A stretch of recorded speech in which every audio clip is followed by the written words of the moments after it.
Now, do you know that the fear of EFCC in Nigeria, especially on the social media streets, is the beginning of wisdom? Well, in case you're not aware, go ask Bob Risky and Obi Kubana. Welcome to TMI Socials this morning. I am Anuoluwapo Stevens. You can call me your social media guide.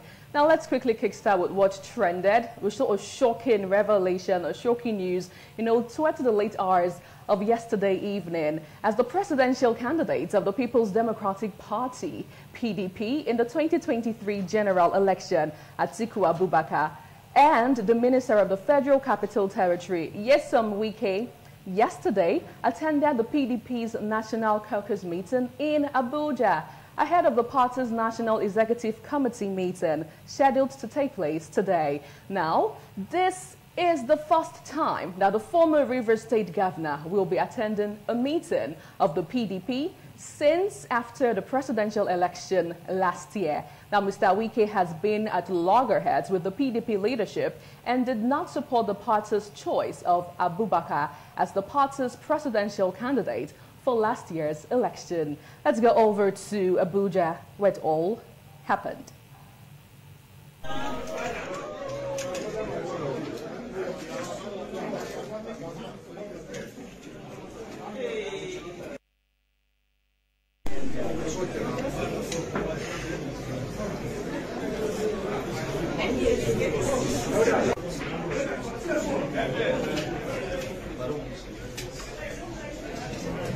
We'll just address this as we come back. Okay. We have to follow it to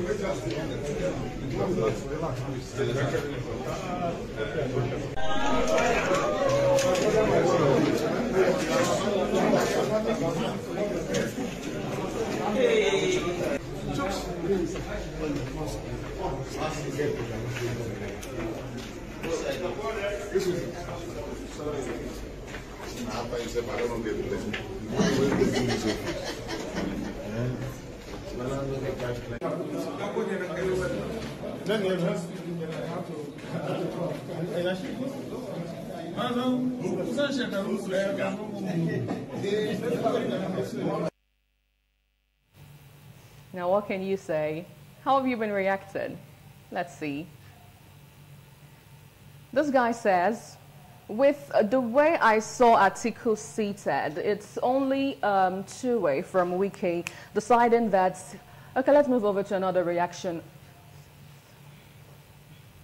Okay, so this one also says, Atiku and Wike at the PDP's National Caucus meeting holding currently, hilarious. Someone got to sit in between them before they start throwing blows. On Wike's mandate, we stand. Moving over to another reaction. Saliu Eugene is saying, Wike, carry on. Those who against the party during Jonathan's time are still there. At least Wike did not hide his feelings. Wait, that's what you think. Now, still on the story, Crystal is saying, Wike was allowed into the meeting. They should close that party and open poultry farm. No. It can't be that bad, really. It can't be that bad. Well, away from that now to Kogi State. Interesting times, I always say on social media. But anyway, the Federal High Court sitting in Abuja has granted the Economic and Financial Crimes Commission, EFCC, permission to arrest the former governor of Kogi State, Yahaya Bello, preparatory to his arraignment today. Now, Justice Emeka White granted the warrant this yesterday afternoon at the instance of the EFCC. Now, this is as Kogi State High Court is in a conflicting ruling restrains the EFCC from arresting, detaining, or persecuting the ex-governor. Now, meanwhile, the embattled former governor of Kogi State, Yahaya Bello, has been whisked away from his Abuja residence by his successor, Governor Usman Udodo, according to the Economic and Financial Crimes Commission, EFCC. Now, this is coming after operatives of the anti-graft agency had a siege to the Wuse Zone 4 residence of the former Kogi governor for most part of yesterday. Let's see how it all happened yesterday.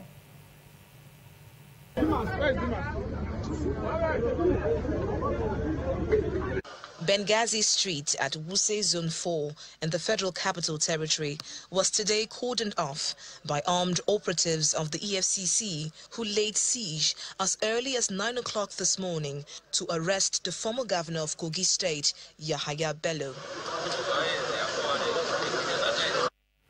Moving over to how you reacted, let's see. This person says, does the court have the power to stop EFCC from investigating someone that's a suspect of a crime? Or should I say fraud? I beg, make person answer me. Answers needed right now at this point. And Dogo Patrick is saying, it's the law for the common man. I don't understand restraining someone from investigation. Okay, but what do you know? Moving over, Kings for Real is saying, why is he hiding if he doesn't have skeletons in his closet? Good job, EFCC, and God bless Nigeria. Is that all that we have in the story? Okay. Now, finally, this one says, no be today we begin hear this kind of story. Which Nigerian politicians they serve prison terms as we speak? Last, Bello will be a free man. Ninja, hello. Well, away from that, the EFCC has responded, and responded by saying it has warned members of the public that it is a criminal offense to obstruct officers of the commission from carrying out their lawful duties. Now, the EFCC's statement came hours after it had laid a siege on the residence of former governor of Kogi State, Yahaya Bello, in an attempt to arrest and prosecute him for an alleged 80.2 billion money laundering. According to the anti-graft agency, the effort to arrest the former governor was thwarted by his successor, Governor Usman Udodo. How have you been reacting to this? Take a look. Shago is saying, so it is fair to say the current governor already has a case waiting for him when he leaves office. Obstruction of justice and accessory after the fact could be a big legal issue for him, I reckon.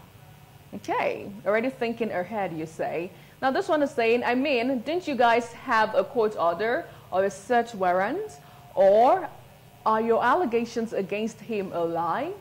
If you guys don't have substantial evidence to arrest him, why did you guys went and disturb the peace of the people? Sometimes all this witch hunt EFCC does are just a propaganda. Quite a mouthful there. And then this one says, people are so confused. Go after politicians. Go after politicians. Now they are going after politicians. Still, you're all bashing EFCC. And Nigerians, what really do you want? Can we satisfy you? I'm sure that's the question this guy is just trying to ask, if you ask me. Now, away from that, Warren, okay, so finally on this story, this guy says, nobody obstructed you.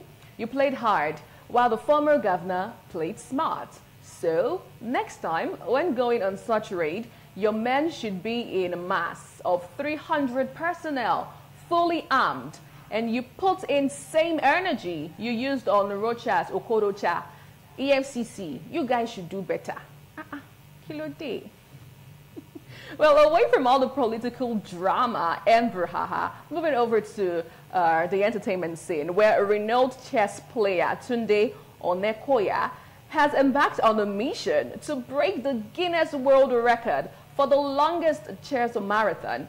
Onokoya announced the event starts via his X account, captioning it as Game Time. Now, the marathon is currently underway at New York City's iconic Times Square. It began at 10 a.m. rather, on Wednesday, and is scheduled to conclude at 8 p.m.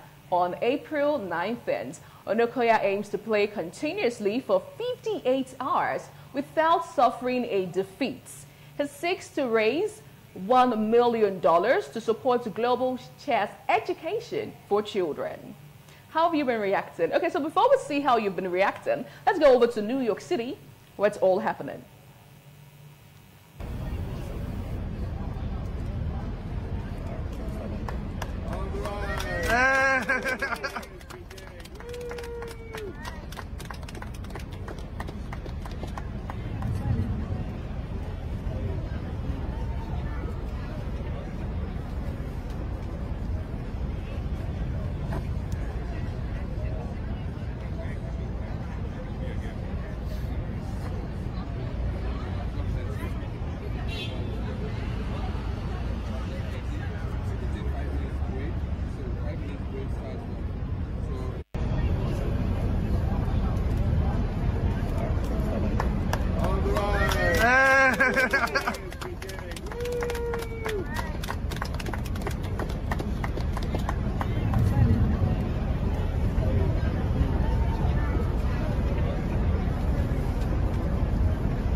How have you been cheering him?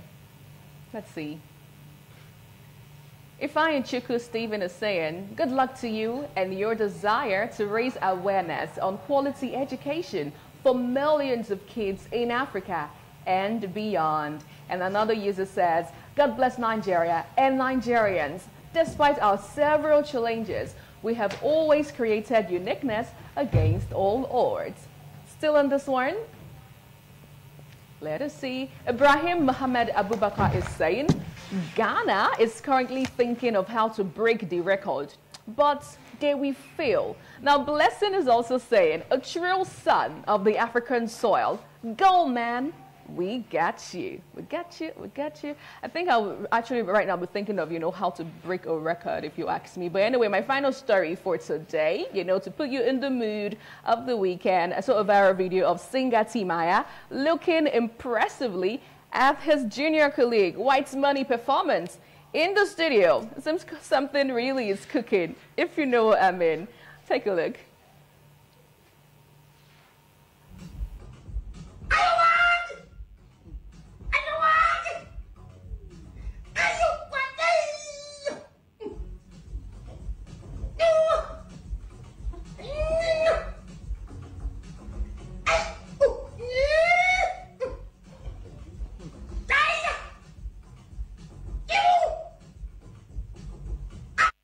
Okay, let's just have one reaction to this. Just one. Just one reaction. Now, this guy is saying some hidden talents are meant to stay hidden. And that's how we got to wrap up today my social this morning. It's really, really hilarious right here. I say some hidden talents are really meant to stay hidden. Really? What was White Money doing really? I mean, it's like, was he singing a song or was he just screaming and shouting? I didn't get it. I just can't fathom it. You want to be a musician, you want to hit bars and the rest. I was like, he was just in here. Just keep doing what you're doing. Just keep doing what you're doing. Anyway, well, that's what I got a little bit surprised was a man that is in a party working with another party. Nyesome Wike. Some are saying that he's a demagogue in the sense that he's the only one in Nigeria that have done that successfully. You'll be in a party and working for another party and it just seems like going smoothly. Even has cabal that are backing up, even within that same party. What in the world is going on? What really is going on? And I saw something that says, in politics, there is no permanent friend. No permanent enemy, just interest. But it's like this man's presence in both parties overwhelming. It's really overwhelming. Now, the question is, can you trust Wike? That's a question we're going to ask us some other time, because right now he's there in PDP working with APC. Well, I don't know, that's just mysterious. Really, really mysterious.